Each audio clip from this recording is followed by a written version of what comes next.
Luciano asks, who gives Babaji? Well, you're supposed to take Babaji from another Babaji. Just like you're supposed to take sannyas from another sannyasi. But there's this problem, you see, which is that there aren't any qualified Babaji. Just like there aren't any qualified sannyasis that I can find. I mean, I suppose there is a good Babaji who's, you know, following everything very nicely somewhere in India. You know, but he certainly would not be easy to find. And in the position that I was in after getting Krishna Darshan, there was nobody available. I would have had to, you know, save up a bunch of money, go to India, and everything like that. And I thought, frankly, I thought preaching is more important. So I set up a picture of Srila Prabhupada and I said, Srila Prabhupada, please give me Babaji. And I took initiation from Srila Prabhupada. So there's a precedent for this, by the way, that Bhaktisiddhanta took sannyas like that from Gaur-Kishore Das Babaji Maharaj. So I don't like this term Maharaj. I mean, other people can use it, that's fine, but I don't feel comfortable. So I don't accept to be called by this, you know, Babaji Maharaj. I'm just Babaji. I'm like your old grandpa. Well, like we used to have a saying in New York, Foxy Grandpa. Foxy means somebody who's a little bit humorous, a little bit funny, but very smart, and not to be trifled with. Because you know, fox, how they are? Clever. Huh? Clever. Very clever, very tricky. More tricky than you. But also grandpa. Grandpa means, you know, he's going to pal around and play with the grandchildren, and you know, so we have a very cordial relationship actually between me and my close disciples. You know, most gurus would not accept so much casual or close relationship, but we're like friends in a lot of ways. You know, we hang out together and, you know, do all kinds of stuff. And that's how I got this sore arm. I was showing them how to chop wood. And I got so into it, I didn't want to stop, you know, I did too much. But anyway, I have to learn now. I'm getting old. The body's getting older. I'm not old. I don't feel old. I feel like about 16, 17 years old, you know. And that's on my old days. But when it's just me and the lion, oh, you know, we just act like kids. Because this is where the fun is. This is where, you know, who wants to grow up and have all these responsibilities? It's just too serious, you know.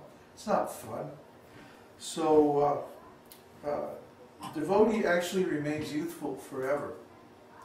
I feel today, I don't feel any different in my consciousness than I felt when I was 16, 17 years old. I have the same energy, the same, you know, enjoyment of life and like that. But now I feel I have all the knowledge. Boy, if I could be 16 again and have this knowledge, oh boy, I'd be dangerous. As it is, I'm fairly harmless, so don't worry. Anyway, the disciples, their duty is to serve the spiritual master. And this is not because the spiritual master likes to control people, or shouldn't be. It should be because, first of all, they have love and gratitude for the teaching that they're receiving.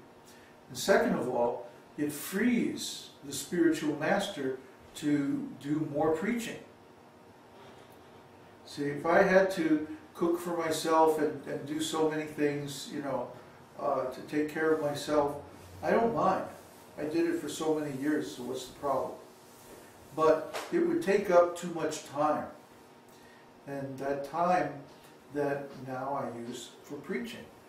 You know, so when somebody sends me an email, I usually get back with them, you know, at most the next day or so, or if there's any question on the internet site, I usually respond, in a couple hours or something.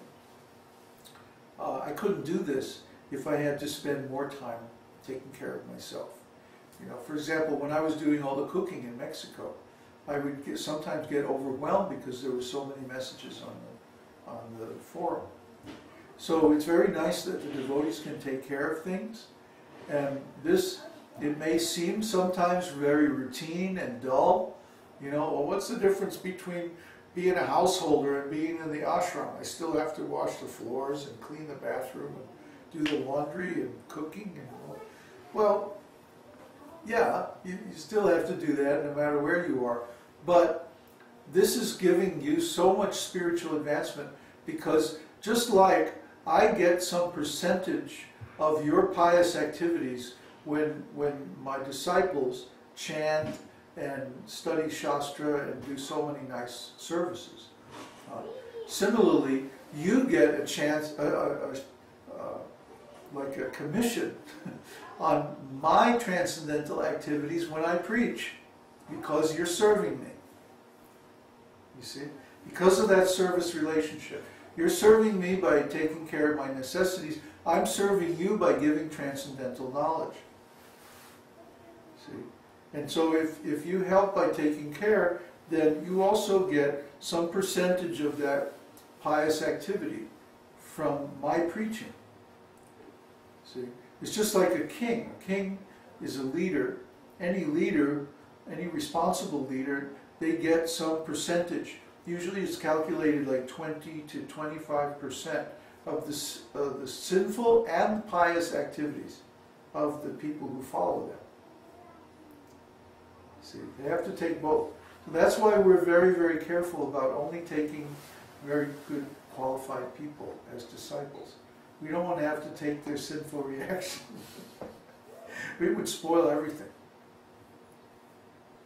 So anyway, as usual, I've rambled on, and it's the middle of the night now. But do we have any more questions? Yes, one more. From Mother Swati. Please accept my humble obeisances, Babaji. In one of the previous darshans, about a week or so ago, you had mentioned to the effect that if we are not at the level of Brahman, or Paramatma realization, we can take the initiation now, but we cannot really follow through with it. Please elaborate on it. Well, all that means is that if you're not Brahman realized, you're not on the Brahma-bhuta platform. So how can you follow the rules and regulations of the initiation? See? I mean, maybe you can follow for some time by an effort of will. But you can't perform this devotional service simply by effort of will. It has to come from the heart. It has to be desire. See? If your head is going, okay, I have to follow these rules, and, these 4 regulative principles and the daily chanting and so on, and your heart is going, I want material enjoyment. Guess who's going to win? The mind is very weak compared to the heart. Intellect is weak compared with desire. That's why Krishna says, what use does repression accomplish? A man is going to follow his own nature. See? So that doesn't mean that we should all just do whatever we like and that's the end of it. But what it means is that we have to be realistic about the stage that we are at. That we may want to be advanced devotees. We may want to be initiates. We may want to do all kinds of things. But are we really ready? Do we really have the qualification? Are we really at that stage where it's appropriate, where it's honest to accept a particular initiation or particular designation? That's why we study that verse, Adau Shraddha Sadhu Sangho Tata. What's that? Bhajana Kriya. Yeah. Tata Bhajana Kriya. that these different stages of devotional service are well known, well understood, and they apply to everybody. So, you know, there's always the hotshot who comes into town and thinks, oh, I'm a big advanced devotee, I'll just, you know, whiz through all the tests, and what always happens is that they fall down. Because these tests are, they're designed in such a way, Krishna is so intelligent, that you can't fake it. You can't pretend. You can't make it.